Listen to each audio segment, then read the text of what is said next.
నమస్తే. ఎలా ఉన్నారు sir? I'm good, thank you. Sir, అసలు ప్రెసెంట్ ఉన్న సిచ్యువేషన్స్లో అసలు హెచ్ఐవి కేసెస్ ఉన్నాయా? ఉంటే అసలు స్టేట్లో ఎంతవరకు ఉన్నాయి? ఓకే, హెచ్ఐవి అనేది చాలా కేసెస్ ఉన్నాయండి మనకి. ప్రపంచంలో తీసుకుంటే అంటే యాజ్ ఆఫ్ 2022 మనకు 39 మిలియన్ కేసెస్ అంటే 3,90,00,000 కేసెస్ ఉంటాయి ప్రపంచం మొత్తంలో. ఇండియాలో మనకు 2021 వరకు 24 లక్షల కేసెస్ ఉన్నాయి. సో ఇండియా మొత్తంలో 24 lakhs ఇవి రిపోర్టెడ్ కేసెస్. ఓకే, మన హైయెస్ట్ నెంబర్ ఆఫ్ కేసెస్ మహారాష్ట్రలో 4 లక్షల వరకు ఉన్నాయి. ఇప్పుడు మన తెలుగు రాష్ట్రాలు కలిపి తీసుకుంటే highest number of cases in India are in both Telugu states together. రెండు కలిపితే మనమే నెంబర్ 1 ఇందులో. సో సపరేట్ చేస్తే number 1 Maharashtra, number 2 Andhra Pradesh, Telangana 6th ప్లేస్లో ఉంది. Telangana 6th place. సో మన తెలంగాణలో దగ్గర 1.5 lakh కేసెస్ ఉన్నాయి. ఆంధ్రాలో almost 3 lakh cases. So register అయినవి. సో రెండు కలిపితే అరౌండ్ 4.7 lakh కేసెస్ మన తెలుగు రాష్ట్రాల్లో ఉన్నాయి. దిస్ ఈజ్ యాజ్ పర్ మన ఇండియన్ డేటా. నాకో అని మనకు డేటా ఇస్తుంది, national AIDS control organisation. So almost 4,75,000 cases HIV ఉన్నాయి. అయితే గుడ్ థింగ్ ఏందండి అంటే ఇంతకుముందు మనం 2000s ఉన్నప్పటి కేసెస్కి ఇప్పటి 2023లో కేసెస్ అనేది గణనీయంగా తగ్గాయి, కొత్త కేసెస్. అండ్ ఎయిడ్స్ వల్ల, హెచ్ఐవి ఎయిడ్స్ వల్ల డెత్స్ అనేది కూడా గణనీయంగా తగ్గాయి. So definitely we are in the progressive direction. Number of cases తగ్గుతున్నాయి, అవేర్నెస్ పెరుగుతుంది. అలా అని కంప్లీట్గా వెళ్ళలేదు.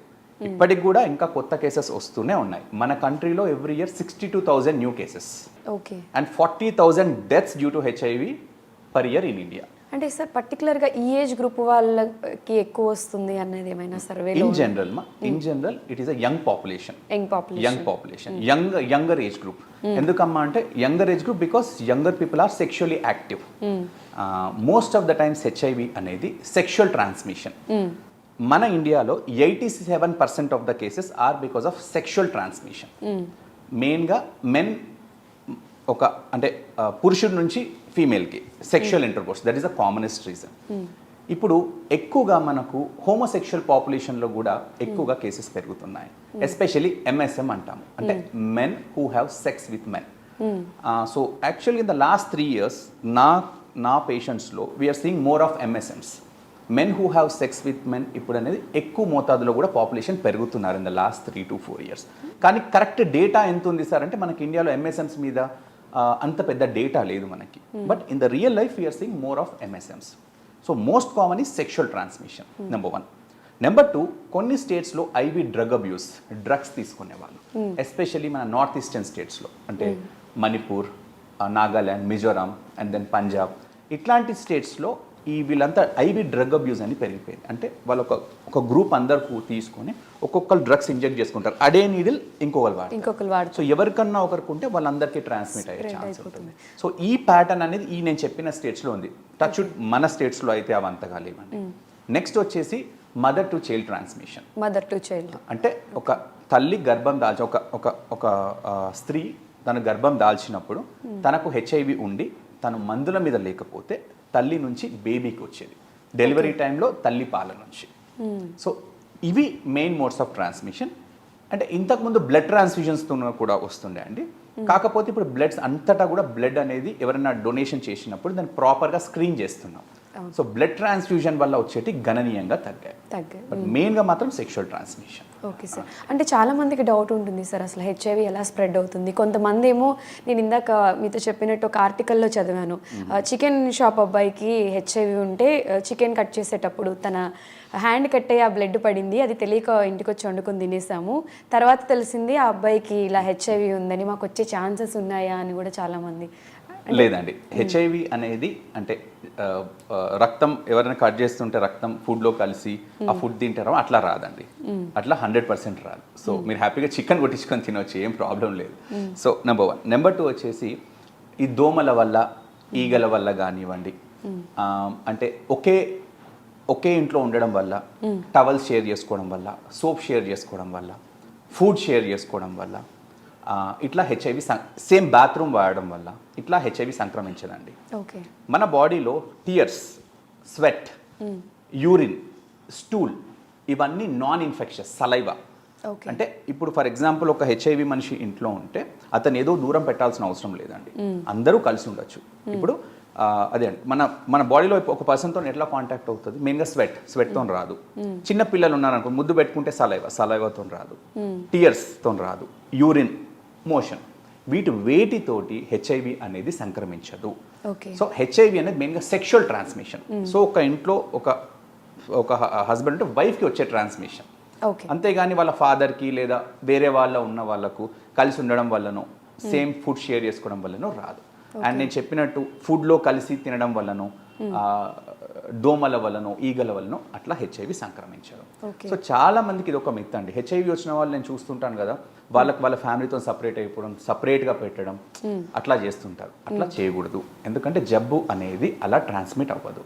ఒక హెచ్ఐవి పేషెంట్కి ఆల్రెడీ ఆ జబ్బు వల్ల వాళ్ళు చాలా డిప్రెషన్లో అదంతా ఉంటారు.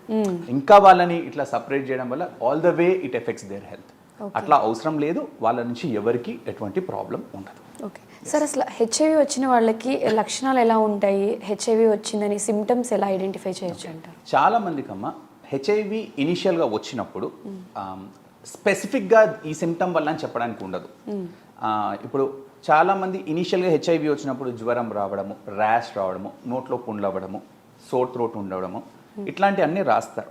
కాకపోతే ఏంటమ్మా అంటే ఈ సేమ్ సిమ్టమ్స్ అనేది మామూలు వైరల్ ఫీవర్లో వచ్చిన కూడా వస్తాయి. సేమ్ సిమ్టమ్స్ మామూలు మీకు వైరల్ ఇన్ఫెక్షన్, థ్రోట్ ఇన్ఫెక్షన్ వచ్చినా వస్తాయి. అయితే కొన్ని స్పెసిఫిక్ లక్షణాలు ఉంటాయి. ఒక మనిషికి హెచ్ఐవి వచ్చిన తర్వాత అది ముదిరితే దాన్ని ఎయిడ్స్ అంటాం. ఒక మనిషి హెచ్ఐవి వచ్చినాక ఎయిడ్స్గా మారడానికి కొందరికి 3 సంవత్సరాలు పట్టొచ్చు, కొందరికి 5 సంవత్సరాలు పట్టొచ్చు, కొందరికి 10 సంవత్సరాలు పట్టొచ్చు. ఈ టైంలో అంతా చాలా మందికి అసలు ఏమీ సిమ్టమ్స్ ఉండవు. ఓకే. సో ఈ టైంలో అంతా కూడా మనం అసలు ఒక మనిషికి హెచ్ఐవి ఉందని చెప్పలేం. ఎయిడ్స్గా మారినప్పుడు మన బాడీలో CD4 కౌంట్ అనేది తగ్గుతుంది, మన రోగ నిరోధక శక్తి తగ్గుతుంది. అప్పుడు అన్ని ఇన్ఫెక్షన్స్ వస్తాయి. అంటే టీబీ రావడము, నాలుక పూత పోయడము, విపరీతంగా బరువు తగ్గడము, మామూలు పర్సన్లో రాని ఫంగల్ ఇన్ఫెక్షన్స్ రావడం, ఇవి ఈ సిమ్టమ్స్తో వచ్చిన వాళ్ళకు ఒక హెచ్ఐవి ఉందని మేము పరీక్ష చేస్తాం. అంతేగాని ముందు స్టార్టింగ్లో మనకు సిమ్టమ్స్తోని ఇది ఉన్నట్టు చెప్పలేము. సో అందరికి కూడా ఏం సజెస్ట్ చేస్తామంటే, ఎవరికైతే హై రిస్క్ బిహేవియర్ ఉంటుందో, అంటే నేను చెప్పినట్టు మెయిన్గా సెక్షువల్ ట్రాన్స్మిషన్.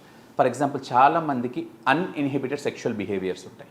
అంటే మల్టిపుల్ సెక్షువల్ పార్ట్నర్స్ ఉండడం, అంటే బయట వాళ్ళని కలవడము, and then men who have sex with men. అంటే ఎస్పెషలీ ఈ MSM పాపులేషన్లో మేము చూసేది సెక్షువల్ పార్ట్నర్స్ చాలా మందికి ఉంటాయి. అంటే ర్యాండమ్ సెక్షువల్ పార్ట్నర్స్, అంటే చాలామంది ఇప్పుడు ప్యాటర్న్స్లో కూడా సడన్గా ఒక పార్టీకి వెళ్తారు, they meet someone, they have inter course and without protected inter course. So ఇట్లాంటి హై బిహేవియరల్ ఆస్పెక్ట్స్ ఉన్న వాళ్ళకి, ఇట్లాంటి బిహేవియరల్ అంటే అన్ఇన్హిబిటెడ్ సెక్షువల్ బిహేవియరల్ ప్యాటర్న్స్ ఉన్న వాళ్ళకి వాళ్ళు ఏం చేయాలంటే రెగ్యులర్గా పరీక్ష చేసుకోవాలి. So the only way to identify in the early stages is by testing. సిమ్టమ్స్తోని కాకుండా ఇట్లాంటి బిహేవియరల్ ప్యాటర్న్స్ ఉన్న వాళ్ళు చెక్ చేసుకోవడం, దానివల్ల తెలుస్తుంది. సార్, ఒకప్పుడు హెచ్ఐవి వస్తే కంపల్సరీ వీళ్ళు చనిపోతారు, దీనికి ట్రీట్మెంట్ లేదు అనేసి ఒక టాక్ ఉండింది. బట్ ఇప్పుడు హెచ్ఐవి వచ్చిన వాళ్ళకి అంటే మంచిగానే సొసైటీలో ఎక్కువ నార్మల్ పీపుల్ ఎలా అయితే బతుకుతున్నారో వాళ్ళు కూడా అంతే సర్వే అవుతున్నారు. అంటే ప్రీవియస్ ఉన్న ట్రీట్మెంట్కి ఇప్పుడున్న ట్రీట్మెంట్కి అసలు డిఫరెన్స్ ఏంటంటే? సో ఇంతకుముందు అంటే 2000స్కి ముందు అప్పటికి అంత ట్రీట్మెంట్స్ అవైలబుల్ లేవు, వైడ్గా కూడా అవైలబుల్ లేకుండే. సో అప్పుడు హెచ్ఐవి వచ్చిన వాళ్ళు 3 to 5 years చనిపోతుండే. కానీ ఇప్పుడు ఏందండి అంటే ఒక పర్సన్కి హెచ్ఐవి వస్తే ట్రీట్మెంట్తోని ఒక హెచ్ఐవి లేని పర్సన్ ఎన్ని సంవత్సరాలు అయితే బతుకుతారో అన్ని సంవత్సరాలు బతకొచ్చు. ఇప్పుడు average life span of HIV person with treatment is 75 years. 75 years. So అందరిలాగానే ఇప్పుడు నాలాగా ఉన్న ఒక మనిషికి, నా అంత హైట్, నా అంత వెయిట్ ఉన్న ఒక మనిషికి హెచ్ఐవి వస్తే నేను ఎన్ని సంవత్సరాలు బతుకుతానో ఆల్మోస్ట్ అన్ని ఇయర్స్ అంతే క్వాలిటీ ఆఫ్ లైఫ్ మందులతోని తను లీడ్ చేయవచ్చు. ఇప్పుడు HIV has become a chronic manageable condition. అంటే దీర్ఘకాలక వ్యాధుల్లాగా అయిపోయింది. అంటే ఇప్పుడు మన ఇంట్లో పేరెంట్స్కో, అమ్మమ్మలకో అందరికీ hypertension, diabetes, thyroid problems ఇవందరికీ ఉండేవి, ప్రతి ఫ్యామిలీలో ఉంటాయి. హెచ్ఐవి కూడా అలాగే అయిపోయింది. ఇప్పుడు మా నాన్నగారికి హార్ట్ ఇష్యూ కానివ్వండి, ఇవి ఉన్నాయి, 30 years నుంచి ఉన్నాయి. మా నాన్న ఇంకా 30 years ఉంటారు. ఉన్న రోజులు మందుల మీద నార్మల్ లైఫ్ లీడ్ చేస్తారు. ఇప్పుడు హెచ్ఐవి కూడా అలాంటిది. హెచ్ఐవికి క్యూర్ లేదు, కానీ బ్రహ్మాండమైన ట్రీట్మెంట్ ఉంది. ట్రీట్మెంట్తోని నార్మల్ లైఫ్ లీడ్ చేయవచ్చు. ఓకే. అండ్ మెడిసిన్స్ అండ్ ఎలా ఉంటాయి సార్? అంటే ఎలా యూజ్ చేయాలి? అంటే life long medicine? Yes, medication అనేది లైఫ్ లాంగ్ అమ్మ. హెచ్ఐవికి క్యూర్ లేదు, ట్రీట్మెంట్ ఉంది. ఇప్పుడు ఎవరికైనా fully established diabetes, fully established hypertension వచ్చిన తర్వాత ఇనిషియల్గా మనం వాటిని డైట్తో కంట్రోల్, ఒకసారి ఫుల్ ఎస్టాబ్లిష్ అయిన తర్వాత మొత్తం రివర్సిబుల్ అనేది అవ్వదు. సో వాళ్ళు లైఫ్ లాంగ్ మెడికేషన్స్ మీద ఉంటారు. హెచ్ఐవి కూడా అలే, ఒకసారి హెచ్ఐవి వస్తే లైఫ్ లాంగ్ మెడికేషన్ వేసుకోవాలి. ఇప్పుడు అంతా కూడా సింగిల్ పిల్స్ వచ్చాయి. అంటే ఇంతకుముందు ఏంటండి అంటే ఒక 2-3 పిల్స్ 4-5 పిల్స్ వేసుకోవాల్సిన అవసరం పడుతుండే. ఇప్పుడు మోస్ట్ అవైలబుల్ అంటే మోస్ట్ ఎఫెక్టివ్ మేనేజ్మెంట్ అంటే అమెరికాలో కూడా అవైలబుల్ అయ్యే మెడిసిన్స్ మన ఇండియాలో చీపర్ ప్రైస్కి సింగిల్ పిల్ రూపంలో అవైలబుల్ ఉన్నాయి. సో ఇప్పుడు ఎవరైనా ఒక హెచ్ఐవి పేషెంట్ ఇనీషియల్గా డయాగ్నోజ్ అయితే తనకి ఇచ్చేది రోజు ఓన్లీ సింగిల్ పిల్. డైలీ నైట్ ఒక టాబ్లెట్ వేసుకుంటే ఆ బ్రహ్మాండంగా పనిచేస్తాయి. అండ్ కాస్ట్ కూడా చాలా తగ్గాయమ్మా. ఇప్పుడు 1,500 to 2,500 మధ్యలో పర్ మంత్కి మెడికేషన్స్ వచ్చేస్తున్నాయి. ఎవరైనా అది కూడా ఎఫర్ట్ చేయని వాళ్ళు ఇప్పుడు గవర్నమెంట్ ఏఆర్టీ సెంటర్స్ మనకు అంతటా ఉన్నాయి. ఈవెన్ మారుమూల ప్రాంతాలలో గవర్నమెంట్ ఏఆర్టీ సెంటర్స్ ఉన్నాయి.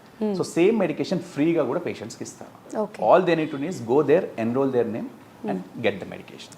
సార్ అసలు ప్రెప్ అండ్ పెప్ అంటే ఏంటి సార్? అంటే రెండింటికి difference?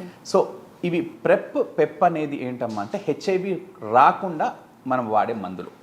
For example first Pep గురించి చెప్తాను. పెప్ అంటే పోస్ట్ ఎక్స్పోజర్ ప్రొఫైలాక్సిస్. అంటే జనరల్గా మా దగ్గరకు ఒక పేషెంట్ వస్తారు, నేను నైట్ ఏదో ఆల్కహాల్ తీసుకోను, ఎవరో ర్యాండమ్ పర్సన్తో సెక్షువల్ ఇంటర్కోర్స్ చేసి వస్తారు.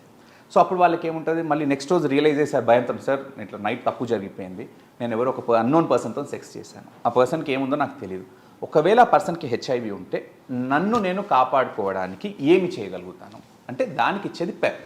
అంటే ఇట్లాంటి అవాంఛనీయ అంటే అనుకోకుండా సెక్షువల్ ఎక్స్పోజర్స్ అయిన తర్వాత 72 గంటలలో కనుక పేషెంట్ వస్తే వాళ్ళకు పోస్ట్ ఎక్స్పోజర్ ప్రొఫైలాక్సిస్ అని ఒక టాబ్లెట్ 1 month ఇస్తాము.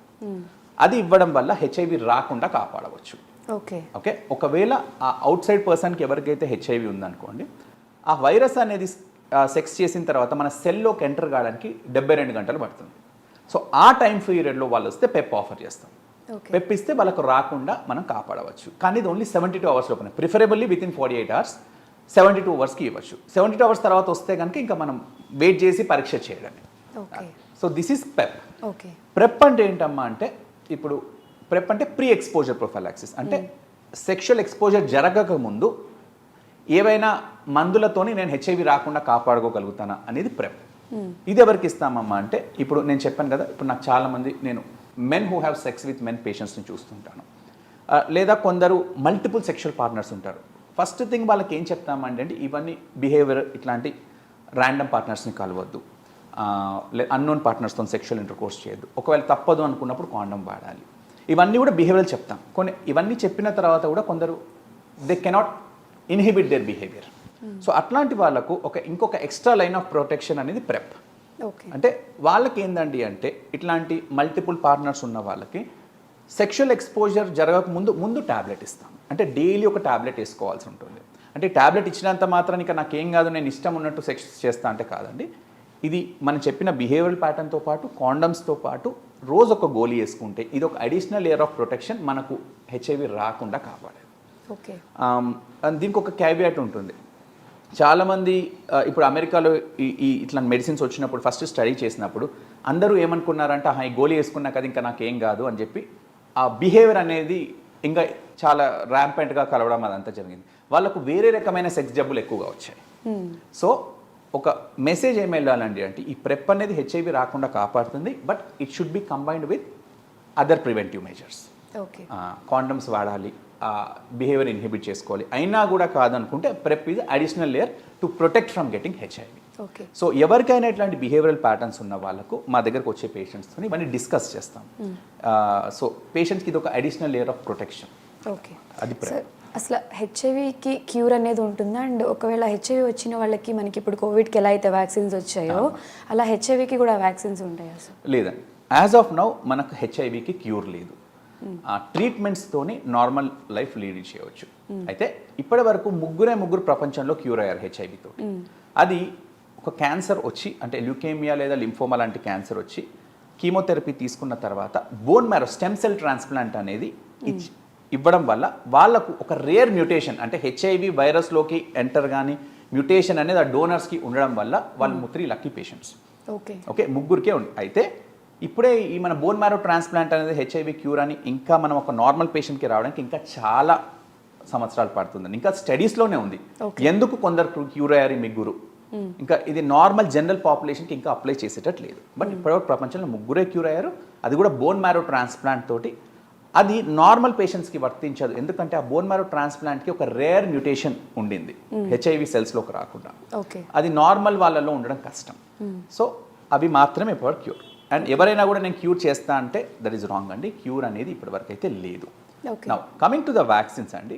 వ్యాక్సిన్ అనేది జబ్బు రాకముందు ఇచ్చేది వ్యాక్సిన్, జబ్బు వచ్చిన తర్వాత ఇచ్చేది క్యూర్. సో క్యూర్కి కూడా ఇన్వెస్టిగేషన్స్ జరుగుతున్నాయి, చాలా ట్రయల్స్ జరుగుతున్నాయి, కానీ ఇప్పటి వరకు ఈ మెడిసిన్ ఇస్తే క్యూర్ అవుతుంది అనే గ్రౌండ్ బ్రేకింగ్ రీసెర్చ్ ఇంకా రాలేదు. వ్యాక్సిన్స్లో కూడా హెచ్ఐవి రాకుండా ఇచ్చే వ్యాక్సిన్స్ అనేది అన్నీ కూడా స్టడీస్లో ఉన్నాయి, కానీ ఇప్పటి వరకు అయితే రాలేదు. అయితే హెచ్ఐవి వచ్చిన వాళ్ళకు ఇమ్యూనిటీ తగ్గడం వల్ల వేరే రకాల ఇన్ఫెక్షన్స్ వస్తాయి, అవి రాకుండా మనకు వ్యాక్సిన్స్ ఉన్నాయి. అందులో మనము ఫ్లూ షాట్, ఫ్లూ అంటే ఇన్ఫ్లుయెన్జా, ఎవ్రీ ఇయర్ ఒక ఫ్లూ షాట్ ఇస్తాము. న్యూమోనియా రాకుండా న్యూమోకోకల్ వ్యాక్సిన్ ఇస్తాము. తర్వాత హెపటైటిస్ బి అనేది కూడా ఇంకొక సెక్షువల్లీ ట్రాన్స్మిటెడ్ డిసీజ్, అది రాకుండా హెపటైటిస్ బి వ్యాక్సిన్ ఇస్తాము. ఇంకోటి హెచ్పివి అని ఉంటుంది. హెచ్పివి అంటే జెనెటల్ వాట్స్, అంటే లేడీస్లో అది one of the common reason for cervical cancers. So అది ఇప్పటివరకు సర్వైకల్ క్యాన్సర్ రాకుండా వ్యాక్సిన్స్ లేడీస్కే ఇస్తున్నాయి, ఇప్పుడు మెన్స్కి కూడా ఇస్తున్నాం. Especially men who have sex with మెన్కి జెనెటల్ వాట్స్ కానివ్వండి, ఆ క్యాన్సర్స్ అనేది పురుషులలో కూడా చూస్తున్నాం ఇప్పుడు ఎంఎస్ఎం పాపులేషన్. సో వాళ్ళకి ఈ వ్యాక్సిన్, సో వేరే వ్యాక్సిన్స్ అనేది అందరికీ కూడా ఇప్పుడు హెచ్ఐవి పేషెంట్స్కి రెగ్యులర్గా మనం ఆఫర్ చేస్తున్నాం. బట్ ఫర్ హెచ్ఐవి ఇప్పటివరకు వ్యాక్సిన్ లేదు, క్యూర్ లేదు, మెడికేషన్ తోటి నార్మల్ లైఫ్ లీడ్ చేయవచ్చు. ఓకే, అంటే సార్ హెచ్ఐవి లానే సెక్షువల్ డిసీజెస్ ఇంకేమైనా ఉన్నాయంటే ఏం చెప్తారు? యా, ఉన్నాయండి. ఇప్పుడు హెచ్ఐవితో పాటు మనకు sexually transmitted disease hepatitis B, hepatitis C, syphilis, gonorrhoea, chlamydia, herpes ఇట్లాంటివి ఉన్నాయి. ఇవి ఎలా అమ్మా అంటే ఇప్పుడు సిమ్టమ్స్తోని డయాగ్నోస్ చేసే ఎస్టీడీస్ ఉంటాయి. అంటే కొందరికి పుండ్లలాగా అవుతాయి జెనైటల్ ఏరియాలో, అంటే అంగం దగ్గర. ఓకే, సో పుండ్లలాగా అయ్యేటిది సిఫిలిస్, పుండులాగా అవుతుంది. హర్పీస్, పచ్చి పుండ్లు అవుతాయి, నొప్పితో ఉంటాయి. అండ్ కొన్ని డిశ్చార్జ్ అంటే చీమ్ పడుతుంది, అంటే గనేరియా, క్లమీడియా. సో ఇట్లాంటి సిమ్టమ్స్ని బట్టి ఐడెంటిఫై చేసే సెక్షువల్లీ ట్రాన్స్మిటెడ్ డిసీజ్ ఇవన్నమాట. సో ఎవరైనా సరే ఒక హెచ్ఐవి పేషెంట్ ఫస్ట్ డయాగ్నోజ్ అయిన తర్వాత మోస్ట్ ఆఫ్ ద టైమ్స్ అది సెక్షువల్ ట్రాన్స్మిషన్ కాబట్టి వాళ్ళకు ఇట్లాంటి అసోసియేటెడ్ సెక్షువల్లీ ట్రాన్స్మిటెడ్ డిసీజ్ ఉండవచ్చు. సో అందరికీ హెచ్ఐవి డయాగ్నోజ్ అయిన వాళ్ళకి ఈ వేరే రకమైన ఎస్టీడీస్ ఉన్నాయో లేదో చూసుకొని వాటికి కూడా ట్రీట్మెంట్స్ ఇస్తాం. సార్ యాక్చువల్గా చాలా మందికి అడ్వాన్స్డ్ ట్రీట్మెంట్స్ ఏమున్నాయి అనేది కూడా తెలియదు, ఒకసారి ఆ ట్రీట్మెంట్స్ గురించి. ఇప్పుడు ప్రస్తుతానికి మన ఇండియాలో అంతా అవైలబుల్ సింగిల్ పిల్స్, నేను చెప్పినట్టు. ఇప్పుడు యాజ్ ఆఫ్ నో మన ఇండియాలో అవైలబుల్ ఉన్నాయి, లేదా మోస్ట్ ఆఫ్ ద అదర్ కంట్రీస్లో కూడా రోజు ఒక గోళీ వేసుకోవడం, డాల్యూటగ్రవిర్ బేస్డ్ రెజిమ్స్ అంటాం, అవి చాలా ఎఫెక్టివ్ మందులు. నెంబర్ 1. నెంబర్ 2, ఇప్పుడు కొత్తగా ఇంజెక్షన్స్ వస్తున్నాయి. అంటే చాలా మంది పేషెంట్స్ అడుగుతుంటారు, సార్ నేను డైలీ పిల్స్ తీసుకోలేకపోతున్నాను, ఏమైనా ఇంజెక్షన్ లాంటి ఆప్షన్స్ వచ్చాయని. ఇప్పుడు అమెరికాలో మనకు ఎవ్రీ 2 months ఒక ఇంజెక్షన్ ఆప్షన్ వచ్చింది. అంటే డైలీ గోళీ వేసుకోవాల్సిన అవసరం లేదు, ఎవ్రీ 2 months ఒక ఇంజెక్షన్ వేసుకోవడం. సో అట్లా ఎవరైతే డైలీ టాబ్లెట్ తీసుకోవాలి నాకు ఇష్టం లేదు అనుకున్న వాళ్ళకి ఈ ఆప్షన్ వచ్చాయి, కానీ అది ఇంకా ఇండియాలో అవైలబుల్ కాలేదు. సో ద నెక్స్ట్ ఆప్షన్ ఈ టాబ్లెట్స్తో పాటు ఎవ్రీ 2 months సింగిల్ ఇంజెక్షన్. అది ఈ టాబ్లెట్స్ కంటే బెటర్ కాదండి, ఇవి రెండు ఈక్వల్లీ ఎఫెక్టివ్. అయితే దీంతో ఏంటంటే మనకు అడ్వాంటేజ్, రోజు గోళీ వేసుకునే అవసరం ఉండదు. సో నెక్స్ట్ ఇప్పుడు ట్రయల్స్ జరుగుతున్నాయి, ఎవ్రీ 6 months ఒక ఇంజెక్షన్. సో అది ఇంకా మనకు ఏ కంట్రీలో అవైలబుల్ రాలేదు, ఇంకా స్టడీస్ జరుగుతున్నాయి. సో ఇన్స్టెడ్ ఇంకా రోజు గోళీ వేసుకునే బదులు సంవత్సరంలో 2 సార్లు వచ్చి 2 ఇంజెక్షన్స్ తీసుకోవడం, 6 months ఒక ఇంజెక్షన్, నెక్స్ట్ 6 months ఒక ఇంజెక్షన్ తీసుకొని అట్లా మెయింటైన్ చేయడం. సో ఇవన్నీ కూడా ఇప్పుడు నెక్స్ట్ స్టడీస్లో ఉన్నాయి. సో మోస్ట్లీ మనకు హోపింగ్ ఏంటంటే నెక్స్ట్ 5 to 6 yearsలో ఇంజెక్షన్స్ అన్నీ కూడా అవైలబుల్ అయితే ఇంకా ఈజీ అయిపోతుంది పేషెంట్స్కి కూడా. ఈ రోజు టాబ్లెట్ తీసుకునే పని లేకుండా ఎవ్రీ 6 monthsకి వచ్చి ఇంజెక్షన్ తీసుకోవడం, ఇవన్నీ ట్రయల్స్ జరుగుతున్నాయి. So let us hope they work and మన పేషెంట్స్కి కూడా అవైలబుల్ ఉంటే వాళ్ళకు కూడా చాలా వరకు హెల్ప్ఫుల్ అవుతాయి. ఓకే సార్, మనకి ఇప్పుడు వరల్డ్ ఎయిడ్స్ డే కూడా వస్తుంది, అంటే పబ్లిక్లో అవగాహన రావాలి అంటే అసలు ఆడియన్స్ అందరికీ ఏం చెప్తారు? అదేమా, సో ఎప్పుడైనా సరే ఇప్పుడు యాక్చువల్గా ఏంటండి అంటే ఈ చాలా కేసెస్ గణనీయంగా తగ్గుతున్నాయి, కానీ ఇంకా కేసెస్ ఉన్నాయి. సో ఇంకా చాలా అవేర్నెస్ అవసరం. సో ఎస్పెషల్లీ మనకు ఏబిసి అంటాము. ఏ అంటే అబ్స్టినెన్స్, బి అంటే బీ ఫెయిత్ఫుల్, సి అంటే కాండమ్స్. అంటే అబ్స్టినెన్స్ ఫ్రమ్ అన్ఇన్హిబిటెడ్ సెక్షువల్ బిహేవియర్, అంటే మన బిహేవియర్ ఇన్హిబిట్ చేసుకోవాలి. అంటే మల్టిపుల్ పీపుల్ని ర్యాండమ్గా కలవడం కానివ్వండి, అన్నోన్ పర్సన్స్తో సెక్షువల్ ఇంటర్కోర్స్ చేయడం కానివ్వండి, ఇట్లాంటి తక్కువ చేసుకోవాలి. బికాస్ ఆ బిహేవియర్తోనే మనకి హెచ్ఐవి ఛాన్సెస్ ఎక్కువ ఉంటాయి. Number 2, be faithful. అంటే ఇంకొక ప్యాటర్న్ ఏంటంటే ఒక వైఫ్ అండ్ హస్బెండ్ ఉన్నప్పుడు వేరే వాళ్ళని వెళ్ళి కూడా కలుస్తారు. So be faithful to your partner. వేరే వాళ్ళకి ఇది ఒకటి. నెక్స్ట్ సి అంటే కానీ ఇట్లాంటి కనుక ఇంకా తప్పదు అనుకున్నప్పుడు కాండం ఖచ్చితంగా వాడాలి. రైట్, ఇవి 3 థింగ్స్ అండి. ఇంకొకటి ఏంటండి అంటే నేను చెప్పాను ఈ ప్రెప్ అనేది ఎప్పుడైతే ఇప్పుడు ఎంఎస్ఎమ్స్ కానివ్వండి, men who have sex with men కానివ్వండి, ఇట్లాంటి మల్టిపుల్ పార్ట్నర్స్ ఉన్నారు, వాళ్ళ బిహేవియర్ ఇన్హిబిట్ చేసుకోలేని వాళ్ళు డాక్టర్ గారితో వెళ్ళి కూర్చొని ఈ ప్రెప్ ఆప్షన్ గురించి మాట్లాడాల్సి ఉంటుంది. ఓకే ఓకే సార్, అంటే చాలా డౌట్స్ క్లియర్ చేశారు, చాలా అవగాహన కల్పించారు. Thank you so much. Thank you.